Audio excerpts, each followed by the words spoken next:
함께 나누실 말씀은 신약성경 고린도전서 15장 50절에서 53절까지의 말씀입니다. 신약성경 284페이지에 있습니다. 형제들아, 내가 이것을 말하노니 혈과 육은 하나님의 나라를 이어받을 수 없고 또한 썩는 것은 썩지 아니하는 것을 유업으로 받지 못하느니라. 보라, 내가 너희에게 비밀을 말하노니 우리가 다 잠잘 것이 아니요 마지막 날 나팔의 순간에 홀연히 다 변화되리니 나팔 소리가 나매 죽은 자들이 썩지 아니할 것으로 다시 살아나고 우리도 변화되리라. 이 썩을 것이 반드시 썩지 아니할 것을 입겠고 이 죽을 것이 죽지 아니함을 입으리로다. 아멘. 우리 손을 들어 하나님 앞에 인사하겠습니다. 하나님, 부활을 믿는 신앙을 갖게 하옵소서. 오늘은 부활절을 맞이하여 우리 하나님 앞에 부활의 참된 의미를 살펴보려고 합니다. 지난 3주간 동안, 1주간 동안 우리가 고난주간 특별 새벽 기도회를 영상으로 또는 새벽에 나오셔서 우리가 새벽 예배를 드리셨을 겁니다. 오늘 주님이 부활하셔서 그 부활의 참된 의미, 오늘 할렐루야 찬양대가 찬양한 그 부활의 참된 의미가 무엇인지 살펴보려고 합니다.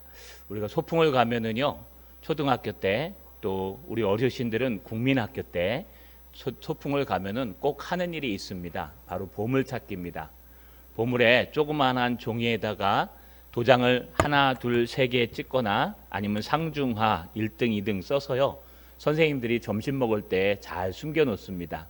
여기저기 밑에다 숨겨 놓고 나무가지 사이에다 숨겨 놓고 이제 모든 행사의 순서의 끝에 되면요, 바로 이 보물찾기를 시작합니다. 그래서 보물을 찾으면요, 거기에 맞게 지우개도 주고 샤프도 주고 또 책도 주는, 노트도 주는 아주 좋은 행사였습니다. 최고의 선물은 아마 왕구, 로봇 같은 큰 장난감이었던 걸로 기억합니다. 이렇게 보물은요, 숨겨놓으면 누군가가 찾으라고 숨겨놓는 비밀스러운 곳에 숨기는 그런 보물, 여러분 표지표입니다. 우리 신앙도 마찬가지입니다. 신앙의 처음에는요, 우리가 깊이 알 수 없지만 신앙이 자라면 자랄수록 하나, 둘 숨겨놓은 보물을 발견할 수 있습니다. 그러나 최고의 보물은 무엇일까요? 바로 우리가 복음이라고 부르는 예수 그리스도이십니다. 예수 그리스도께서 우리의 죄를 대신해서 십자가에 달려 죽으심으로 우리의 모든 죄악을 용서하여 주시고 또 십자가에서 부활하심으로 말미암아 우리를 모두 의롭게 해 주시는 이 사건이야말로 우리 신앙생활의 보물이요, 감추어진 비밀이요, 최고의 선물입니다. 우리가 신앙생활을 하는 것에 대해서 우리 고린도 전서는요, 고린도에 있는 성도들에게 전하는 말씀이었습니다. 고린도에 있는 성도들은 많은 은혜를 받았고 많은 조직을 갖고 있었고, 여러분 사도 바울이 충분히 1년 6개월 동안 복음을 전했기 때문에 최고의 은혜를 받은 교회였는데도 불구하고 그 교회의 문제 중에 하나는 바로 이 부활에 대해서 잘못 알고 있거나 또는 부활에 대해서 믿지 않는 사람들이 있었다는 겁니다. 여러분, 그래서 사도 바울은 고린도전서 15장 한 장 전체를 다 할애해서요, 부활이 무엇인가, 부활이 과연 사실인가 라고 하는 것을 설명하는 것을 우리가 볼 수 있습니다. 우리 부활은 사실일까요? 여러분, 부활이 없으면 어떤 일이 일어날까요? 고린도전서 15장 초반부에는요, 고린도 교회를 향해서요, 이것은 하나님의 말씀대로 된 것으로 부활의 증인이 최소한 514명 이상이 된다고 이야기했습니다. 여러분, 이 모든 것은요, 15장 3절에서 4절에 내가 받은 것은 먼저 너희에게 전하였노니 이는 성경대로 그리스도께서 우리의 죄를 위하여 죽으시고 장사 지낸 바 되셨다가 성경대로 사흘 만에 다시 살아나사. 이것은 이미 성경에 하나님께서 기록하고 예언하고 있는 말씀이라고 성경을 인용하면서 얘기합니다. 그러면서요, 이 부활을 본 사람들에 대해서 설명합니다. 여러분 5절에서 9절에 보시면요, 순서가 나오는데 처음에는 게바에게 보이시고 그 다음에 12제자에게 보이시고 그 다음에 500여 명의 형제들에게 보이시고 그 다음 야고보에게 보이시고 맨 나중에 만삭되지 못한 나에게도 보이셨다. 물론 사도들에게도 보이셨다고 했습니다. 그래서 최소한 이 부활을 목격하고 경험한 사람은 514명 이상이 된다는 겁니다. 여러분 2명만 넘어도 그 사건의 사실이라고 말하는데 이 부활을 본 사람들은 역사적으로 514명 이상이 됩니다. 사도들이라는 것은 빼버려도 최소한 514명 이상이 이 부활을 사건에 봤다는 겁니다. 그래서 상식적으로는 이해가 되지 않지만, 과학적으로는 이해가 되지 않지만, 인본적으로는 이해가 되지 않지만 하나님의 말씀을 믿고 참된 신앙을 가진 사람들은 이 부활의 사건을 이해하게 되어 있습니다. 사도 바울은요, 한 걸음 더 나가서 이 부활은 복음의 핵심 메시지 중에 하나라고 얘기합니다. 우리는 그리스도의 십자가만 얘기할 수 있는데요, 여러분 부활도 함께 얘기하셔야 됩니다. 왜냐하면요, 십자가는요 그저 우리의 죄를 대신해서 십자가에 달려 죽으셨기 때문에 사도 바울은 만약에 죽으시고 주님이 다시 살아나지 못하셨다면, 그렇다면 우리는 아무 의미가 없다. 왜냐하면 주님은 부활의 첫 열매이기 때문에 우리도 죽으면 천국에 있다가 주님 재림하실 때 다시 분명히 살아나는 부활하는 역사가 일어날 것이다. 그러나 여러분, 우리가 신앙생활 하다 보면 이 세상에 젖어들어서요, 부활에 대해서 별로 신경 쓰지 않습니다. 세상 사람들과 똑같이 죽으면 그만이다, 이 세상을 버리고 떠나면 그만이다 라고 얘기하지만, 사실 우리의 참된 신앙은 그것보다 더 막강하고 더 확실합니다. 무엇이냐? 우리는 죽어도 살겠고 무릇 살아서 믿는 자는 영원히 죽지 아니하리라. 주님 강림하실 때에요, 틀림없이 우리는 부활한다는 것입니다. 그리고 부활체를 입고 부활할 때 하나님의 놀라운 영광을 보고 그것을 우리가 믿어야 됩니다. 사도 바울은 극단적으로 부활을 믿지 않는다면 그 사람은 헛된 믿음을 가진 사람이다 라고까지 얘기합니다. 왜냐하면 이 땅에서 부활이 없다면, 그냥 죽음으로 끝난다면 깨끗이 죽는 것과 그냥 죽는 것과 차이가 무엇이냐. 그래서 부활은 가장 중요한 것이고 복음의 핵심이라고 얘기합니다. 또한 예수님은 부활의 첫 열매가 되셔서 첫 열매 다음엔 무엇입니까? 그 다음에는 그 다음에 오는 모든 열매들의 시작이라는 뜻입니다. 누구든지 예수를 믿는 사람들은 여러분 예수님이 부활하신 것처럼 우리도 여러분 육신의 몸을 가지고 또 부활체를 가지고 여러분 하나님 앞에 나타나고 마지막 때에 일어선다는 것이 바로 부활의 핵심이요 15장의 말씀입니다. 그럼에도 불구하고 어리석은 사람들이요, 그렇다면 어떻게 부활할 수 있는가? 도대체 부활의 몸은 어떤 것인가? 라고 질문해 올 때 사도 바울은 이렇게 대답합니다. 45절에 보니까 기록된 바 첫사람 아담은 생령이 되었다 함과 같이 마지막 아담은 살려주는 영이 되었나니. 첫사람 아담은 아담을 얘기합니다. 아담은 사람이란 뜻입니다. 여러분, 이 첫사람 아담은 범죄함으로 말미암아 죽었습니다. 그런데 그는 하나님이 흙으로 그 몸을 창조하시고 그 코에 생기를 불어넣으셔서 살아있는 영혼이 됐습니다. 그러나 두 번째 사람 아담 예수 그리스도는요, 살려주는 영이 됐습니다. 그 연약한 육체의 몸을 입고 우리를 대신해서 십자가에 달려 죽으시고 사흘 만에 다시 살아나셔서 부활하심으로 말미암아 이 부활의 첫 열매가 되셨기 때문에 누구든지 예수를 믿는 사람은 살아난다, 부활한다는 소망을 갖고 살아가게 만든 분이 바로 예수 그리스도라고 증거하고 있습니다. 여러분들은 부활을 믿으십니까? 나는 예수도 믿고 십자가의 은혜도 믿고 다 믿는데 어떻게 인간이 다시 살아날 수 있을까? 어떻게 다 썩어서 여러분 화장해서 흙으로 빠서 그 가루를 싹 뿌려버린 그 인간이 다 살아날 수 있을까라고 의심하고 있지 않습니까? 성경은 분명히 부활한다고 말씀하셨습니다. 오늘 부활의 증인이 되시고 부활을 확신하는 여러분 되시기를 주님의 이름으로 간절히 소망합니다. 할렐루야. 여러분, 그렇다면 이 부활은 무엇일까요? 오늘 본문은요, 이 부활에 대해서 이렇게 얘기합니다.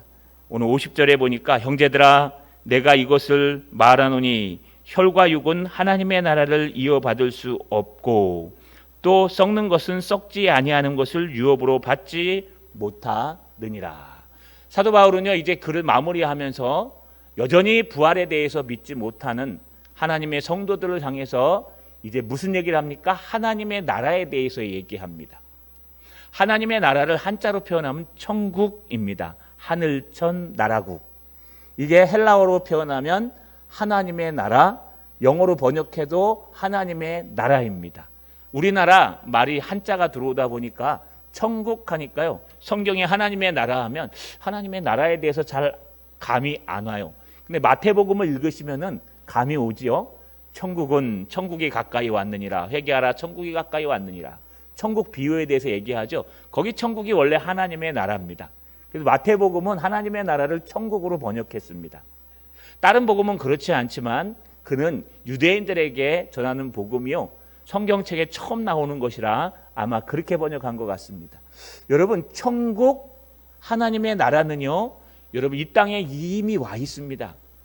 천국의 의미가 뭘까요? 하나님의 나라이기 때문에 하나님이 다스리는 나라를 하나님의 나라라 그럽니다.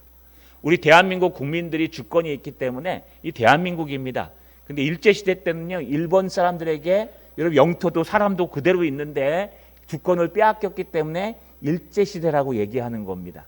그래서 누가 다스리냐가 중요한데 하나님의 다스리는 나라가 바로 하나님의 나라, 하나님이 다스리는 나라가 천국입니다. 그 천국은요, 이미 예수께서 이 땅에 오셨을 때 우리 가운데 와 있습니다. 그래서 성령이 아니고서는 예수를 주로 시인할 수 없느니라. 여러분이 예수를 시인했다는 것은 이미 여러분 안에 성령 하나님이 계신다는 거예요. 하나님이 계시는 곳이 천국이기 때문에 여러분 마음은 이미 천국이어야 합니다. 할렐루야. 천국이십니까? 여러분, 왜 우리는 천국이어야 하는 이 마음을 갖고 지옥 속에서 살고 있을까요? 우리 마음속에 여전히 세상 공중권세 잡은 마귀가요, 문화나 많은 것들을 통해서 우리를 공격하고 유혹하고 미혹해서 정말 하나님이 계시고 하나님을 붙들면 천국인데, 하나님의 다스림을 받으면 천국인데 그거 말고 다른 것에 다스림을 받기 시작합니다. 돈, 권력, 정치, 이 땅의 모든 불평과 불만, 이런 것에 온통 마음이 빼앗기다 보면요, 우리 마음속에 성령 하나님이 계심에도 불구하고 우리는 하나님의 나라를 느끼지 못합니다. 그런데 이 하나님의 나라는요, 계속 갑니다. 그래서 말씀드린 것처럼 형제들아 내가 이것을 말한다. 이것을 너희가 알았으면 좋겠어서 말한다. 혈과 육은 하나님의 나라를 이어받을 수 없고 썩는 것은 썩지 아니할 것을 유업으로 받을 수 없느니라. 이어받다, 유업으로 받다 똑같은 단어예요. 여러분, 하나님의 나라 천국, 하나님의 나라, 우리 마음속에 이미 온 천국, 이 천국이 영원히 함께하다 주님 강림하실 때 완성될 텐데, 이 하나님의 나라는요, 계속해서 유업으로 받을 수 있는 사람은 누구냐? 혈과 육으로 된 사람이 아니라는 거예요. 혈은 피지요, 육은 육체입니다. 두 가지 의미를 갖고 있어요. 피와 살로 된 우리 육신을 가지고는 하나님의 나라에 살 수 없어요. 왜냐하면 이게 썩어지기 때문에. 여러분 썩어지지 않습니까? 우리 청년의 때의 모습과 지금의 모습이 다르지 않습니까? 제가 초등학교 때 태권도 선수였는데요, 여러분 막 그래도 날렵했습니다. 군대 갔더니 근육이 생겨가지고요, 막 군대 갔다 오니까 온몸이 다 근육이었습니다. 그래가지고 여러분 이랬었는데 어느 순간에 저도 모르게 배가 나오고 근육이 빠지고 이제 약을 먹어야 되고, 이런 모습을 보면서 점점 나이가 들어가는구나. 뭐 흰머리는 젊었을 때부터 있었습니다. 여러분, 그러니까요, 아 이제 나이가 들어가는구나. 조금 지나니까 무릎이 아프고 허리가 아프고, 아 이제 뼈약을 먹지 않으면 안 되는구나. 조금 지나니까 이빨이, 여러분 이가 임플란트로 바꿔야 되고, 점점 쇠해지는구나. 이 인간의 육체에는요, 그 세포가요, 아무리 연구해도 그만큼 살게 만들어졌다고 합니다. 마찬가지로 이 육신은요, 썩어 없어질 육신이에요. 이걸 가지고는 하나님의 나라를 유업으로 받지 못해요. 왜냐하면 주님과 이제 영원히 함께 살아야 되는데 이 썩어 없어질 육체를 가지고 주님을 만나서 살아가면은요, 여러분 주님과 영원히 살아야 되는데 우리는 늙고 점점 더 늙어서 늙어지면은 어떻게 살 수 있습니까? 그래서 하나님 뭐라고 말씀하세요? 너희가 지금 갖고 있는 그 살과 피로는 그 썩어질 것으로는 썩지 아니할 하나님의 나라를 절대로 유지할 수도 없고 유지해 갈 수도 없느니라. 뿐만 아니라 여기 혈과 육이라는 단어 속에 또 숨어 있는 건 너희의 그 인간관계, 여러분 우리 학연, 지연, 혈연, 여러분 이런 모든 것을 가지고는 하나님의 나라를 유업으로 받을 수 없다고 말씀하시는 겁니다. 그러면 어떻게 하나님의 나라를 유업으로 받을 수 있을까요? 오늘 본문의 핵심이 51절에 등장합니다. 보라, 내가 내게 비밀을 말하노니. 이제 비밀을 하나 얘기해 주는 겁니다. 여러분 이거 비밀은요, 미스테리온, 그래서 미스테리, 여러분 미스테리하다 이런 말 쓰죠. 신비한 것, 예전에는 비밀을 말합니다. 이 비밀에 대해서 로마서 11장 25절에 똑같은 단어가요, 형제들아 너희가 스스로 지혜 있다 하면서 이 신비를 너희가 모르기를 내가 원치 아니하노니 이 신비는 이방인의 충만한 수가 들어오기까지 이스라엘의 더러는 우둔하게 된 것이니라. 여러분 이 신비 미스테리온, 여기 비밀 미스테리온이에요. 여러분 보물찾기 할 때 보물찾기 그 숨겨진 곳을 가르쳐 줍니까 선생님이? 너무 모르면 가르쳐 주죠. 저는 왜 이렇게 못 찾는지 모르겠어요. 막 여기서 찾았다 그러면 마음이 조급해져요. 와, 나 찾았다. 돌 밑에 하나 있다. 지금 하면 잘 찾을 것 같아요. 왜냐하면 제가 숨겨보니까 숨길 때가 뻔해요. 나무가지 사이, 돌밑, 숲을 속. 야, 근데요 절대로 여러분 힘들어요. 왜 저는 그걸 못 찾는지 제가 최고 맞은 게 공책 한 권 받은 거였어요. 여러분 보물 찾기가 쉽습니까? 그러나 숨긴 사람은 그걸 알아요. 또 어디에 숨겼는지 아는 사람은 찾기가 쉬워요. 이 비밀스럽게 숨겨놓은 보물 찾기와 같은 이 보물은요, 예수를 처음 믿자마자 알게 되는 게 아니에요.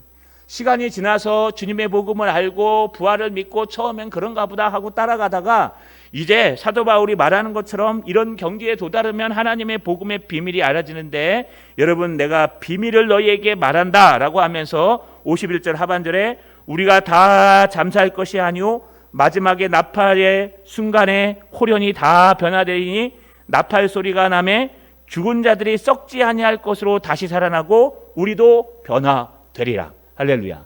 여러분 나팔 부는 소리가 날 것이다. 유대인들은 다 압니다. 나팔이라는 건 축제의 순간에 여러분 빠바밤 하고 불면 여러분 주인공이 탁 나타나는 거예요. 왕이 입성할 때 빰빠바밤빠 하고 불면요, 왕이 탁 승전가를 부르면 나타나는 거예요. 전쟁에 나갔던 사람들과 함께 축제에 빠바밤 하면요, 축제의 주인공이 딱 나타나는 거예요. 바로 이 나팔 부는 순간 호련히 갑자기 순식간에 누가 나타나요? 여러분 순식간에 다 변화되는데 나팔 소리가 나매 죽은 자들이 썩지 아니할 것으로 다시 살아나며, 먼저 죽은 자들이 일어나요. 죽은 자들이 일어나서 무덤에서 잠자고 있던 자들이 일어나서 여러분 하늘에 내려온 영과 하나 되어 여러분 그 부활체로 덧입혀져서 이제 주님과 영원히 살 수 있는 썩지 아니할 부활의 몸으로 입혀진다는 거예요. 믿으십니까? 제가 동화 속의 이야기를 하고 있나요? 아니죠. 이거 사실이에요. 여러분 죽음은 두려워할 것이 아닙니다. 죽음은 또 다른 삶의 시작이요, 또 죽음이 오면은요 결국 주님의 때에 우리가 일어나서 주님을 만나서 이제 썩어질 육체가 아니라 그때는 썩지 아니할 영원한 부활의 몸으로 입게 되어 있다는 겁니다. 물론 살과 피가 다 있겠지만 부활의 몸이기 때문에 영원히 썩지 아니하고 주님과 함께 살아간다고 말씀하시는 겁니다. 그래서 먼저 죽었던 사람들이 일어나서 부활체를 입어 썩지 아니할 몸을 지니게 되고, 살아있는 사람들, 여기 우리라고 표현하면 사도 바울도 들어가겠죠. 사도 바울은 아마 자기가 죽기 전에 주님께서 재림하실 것이라고 믿었던 것 같아요. 우리가 살아있는 동안에 살아있는 사람들은 어떻게 되냐, 이 몸이 죽은 사람들이야 뼈가 붙어가지고 딱 마른 뼈가 에스겔의 말씀처럼 막 붙어서 하늘의 그 은혜로 여러분 부활체가 막 입어서 영광스러운 부활체, 더 이상 썩지 않는 영원한 부활체, 여러분 그 부활체로 살아날 텐데, 그럼 살아있는 사람들은 어떻게 합니까? 살아있는 우리들은 우리가 살아있을 때 주님이 재림하시면 어떡합니까? 여러분, 변화하리라.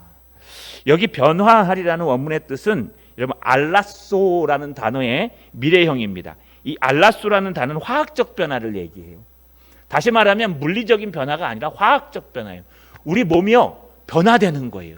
그래서 이 육신이요 혈과 피로 이루어진 이 점점점 죽어가고 썩어가는 날마다 죽어가는 그 이 육신이요 화학적 변화를 일으켜서 부활체로 싹 바뀐다는 거예요. 할렐루야. 여러분 이런 일이 틀림없이 주님 재림하실 때 있다는 것입니다. 그러면서요 53절에 이 썩을 것이 반드시 썩지 아니할 것을 입겠고 이 죽을 것이 죽지 아니함을 입으리로다. 지금 썩어 있는 이 육신이 아니고 부활체는 영원히 썩지 아니할 몸으로 입겠고 지금 이 모습이 아니고 더 아름답고 죄 없고 은혜로운 모습으로 주님을 만나는 그 놀라운 부활의 역사가 일어난다는 겁니다. 자, 여러분 이것이 어디서부터 시작될까요? 바로 오늘 다시 살아나신 예수 그리스도로부터 시작된다는 거예요. 그래서 믿는 사람들이 처음엔 예수님이 십자가에 달려 돌아가심으로 예수 믿으면 천국 간다 이렇게 시작합니다. 그러다 좀 지나면요 예수님이 나의 죄를 대신해서 십자가에 달려 죽으셔서 얼마나 예수님 불쌍하시고 은혜로우신 분이야. 내가 죄 없음을 당하는 것, 내가 천국 갈 수 있는 거 예수님을 믿어야 돼. 대속과 속죄를 얘기합니다. 그 다음에 우리 신앙이 더 성장하면은요 그래 주님은 십자가에서 죽음도 이기셨고 우리는 죽어도 살겠고 살아서 믿는 자는 영원히 죽지 않는다고 말씀하셨는데 우리는 부활할 수 있어. 지금 죽어도 천국 갈 수 있을 정도가 아니라 우리는 영원히 썩지 않는 부활체를 입어서 하나님 앞에 나타날 수 있어. 왜? 주님이 부활의 첫 열매 되셨기 때문에 우리도 부활할 수 있어 라고 하는 이 최고의 비밀, 최고의 선물을 찾아내는 것입니다. 자, 여러분 말씀을 마치겠습니다. 우리 부활절입니다. 해마다 돌아옵니다. 왜 부활절 절기를 우리 우리 합동체 지키라 그럴까요? 여러분 이 부활을 잊지 말라는 것입니다. 예수님이 우리를 대신해서 십자가에 죽으시고 죽은 지 사흘 만에 다시 부활하셔서 영원한 부활의 첫 열매가 되셨다는 것. 십자가에서 멈추지 마시고 부활의 신앙을 가지셔서 여러분 죽음까지도 두렵지 아니하는 부활의 신앙을 갖는 저 여러분 최고의 보물을 얻는 여러분 되시기를 주님의 이름으로 축원합니다. 아멘.